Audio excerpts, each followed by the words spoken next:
Greetings, everyone. This is the Captain speaking, and thank you for joining me in Let's Talk D&D. So I've gone over the general history and the Orc kingdom of my homebrew world. Today I'm going to talk about my human kingdom. So the human kingdom actually have cities along the coastline, or one city along the coastline. That's where the capital is. And then it has a city in the savannah, near a rainforest, like almost in it, and then in the desert. Now, the coastline city, like I said, is the biggest, and it's my capital. It's called Be'er Sheba. I get made fun of because it's spelled BEER-SHEBA. I did not make the names up here for any of my human kingdoms. I actually rely heavily upon biblical cities as I base my human kingdom off of kind of ancient Israel or ancient Judeo kingdoms.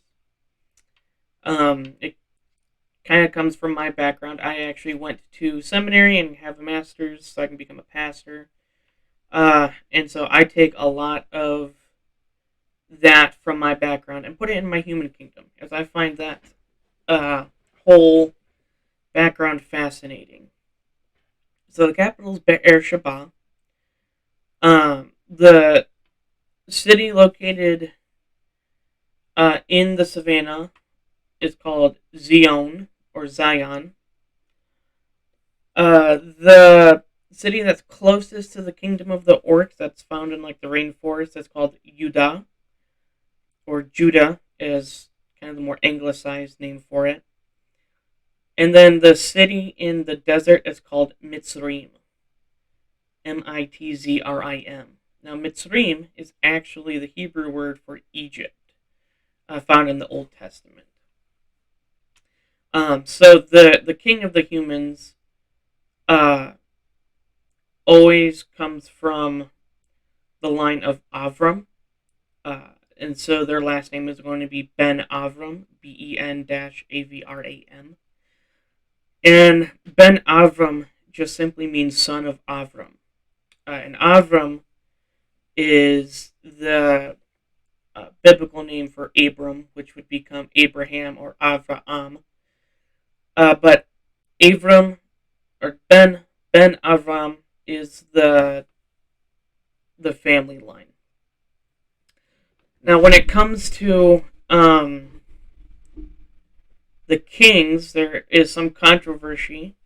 I can talk, I promise. Because when the capital was established and the kingdom was, or the king's line was being established, Avram was kind of unable to have kids at first. So he had some with one of kind of like a concubine-esque. I haven't really decided if it was like just an actual concubine or if it was like an indentured servant. I'm probably leaning more like an indentured servant kind of a thing. But he had a child with that lady, and eventually his wife got pregnant and bore him a son as well. So then the question then is his like illegitimate son the actual king in his bloodline with the king because he was the firstborn, as tends to happen in this kingdom, or is it the son that he had with his wife and is the result of them? And so what we see is there's actually a splitting off, and then the city of Mitzrayim was founded in the desert because of that split off. In my homebrew world, even to that day that my characters are traveling around, there's plenty of people on both sides that would argue on who's the real king and who isn't, or whose king is legitimate and whose isn't. And that's actually a story we find in the Bible with Abraham. He was unable to have a son at first, so Sarah said, "Why don't you have a uh, a child with our slave here?" She bore him a son, and then eventually Sarah had a child and bore Abraham a son. And so then it becomes his second-born son, uh, according to Christian theology, was the rightful heir. The firstborn was not. And then from that, again, according to the Old Testament that Christians look to, that splitting off, then you have one group that eventually became the Jewish people, and then the second group that kind of broke off would become eventually down the line into the finding of Islam. And there was that tension between the people there, and especially back then, there was that fight over who's the legitimate king. And so I like to put that in my homebrew world, and maybe eventually I will, have, like insurrections or, something like that happening that my players will have to kind of work out and get into some diplomacy there, but I have no idea.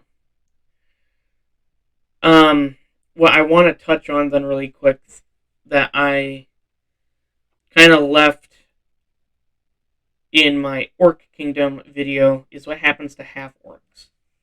Half-orcs are shunned, like I said in my Orc video, from the Orc Kingdom because they're seen to half-breeds. So they come to the Human Kingdom in seeking, shelter, and the Human Kingdom is afraid of half-orcs because of their orc half, essentially.